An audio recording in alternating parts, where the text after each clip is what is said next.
La Raza Student Association held a vigil on Tuesday in remembrance of the 43 Ayotzinapa victims who disappeared on September 26, 2014. Here's Justin Covington with more information on the story.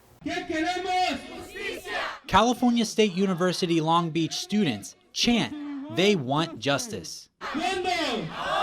They want justice now for the mass kidnapping last year of 43 college students when they were attacked by police in Iguala, Mexico. But we're not praying to them yet. They're still out there, you know? The La Raza Student Association hosted a vigil Tuesday commemorating the one-year anniversary of the missing Ayotzinapa students. CSULB La Raza board member Antonio Ramirez said the purpose of the event was to raise awareness for the victims and their parents.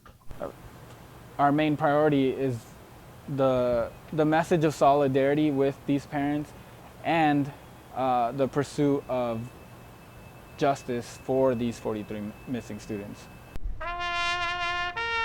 A year later, the whereabouts and what happened to the 43 missing Ayotzinapa students remain unknown. The mass kidnapping of the 43 Ayotzinapa students helps paint a larger picture. According to a 2015 Human Rights Watch report, the missing students make up 43 of more than 22,000 people that are still missing in Mexico since 2006.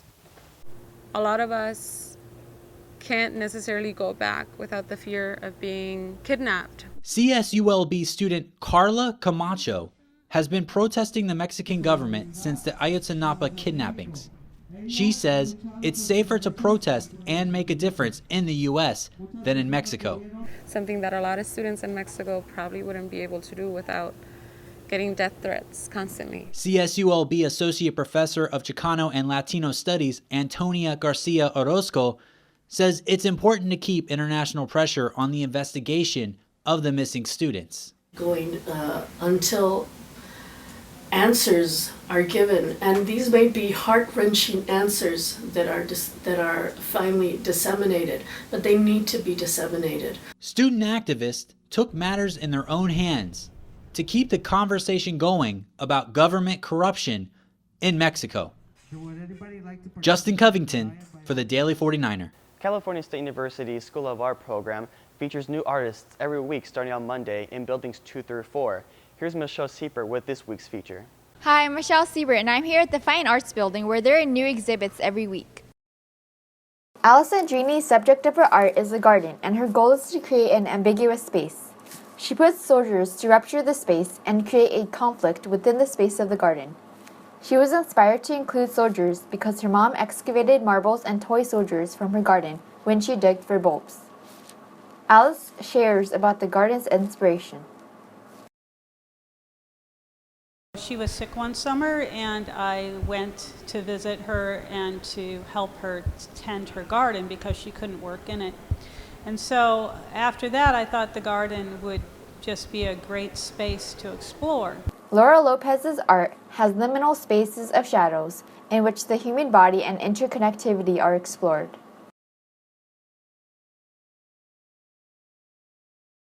Both Alice and Laura's art is a unique representation of space, and the relationships between objects, self, and place make the viewer feel ambivalent about where they stand and who they are. Manny Krakowski's exhibit is called Softball, where he created art that represents objects in baseball. The photographs of grass represents pennants, the metal and marble represents the home plate, and the wooden bench flipped on its side represents a bleacher.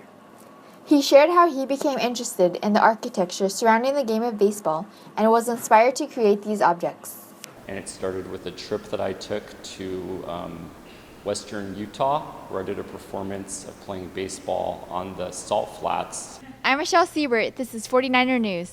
Daily 49er Opinions editor Madison Diornalis interviews news editor Nika Penget about how she deals with the stress of working for the 49er, as well as dealing with the stress of school, as well as legalizing marijuana.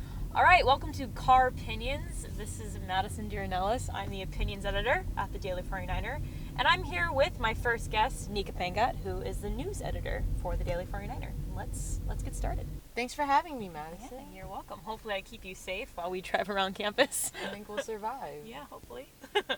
So, Nika, as a news editor at the paper, how do you cope with midterms? A lot of it is multitasking. Like, I catch myself doing, reading a paragraph before I edit a sentence for the paper and kind of just doing things at the same time. Right.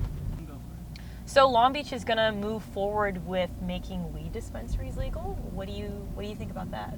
I think overall it's good for the community. I think Long Beach has had a citywide ban since something like 2012, which means that, dispensaries weren't even allowed. But I think it makes it easier for people who need it for, medical reasons to access something that could be better for their health. And how do you think, the medical marijuana industry's been kind of in a rough patch? Like, I feel like people are kind of taking advantage of the cards and things like that. How do you think that Long Beach can, combat that? I don't know if I have an answer for that.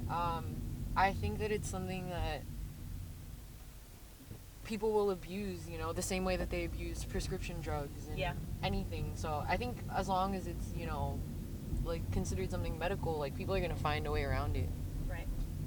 All right, we're going to park. Thank you, Nika, so much for getting in my car and trusting me with your life. No and problem. for answering some questions. It's been fun.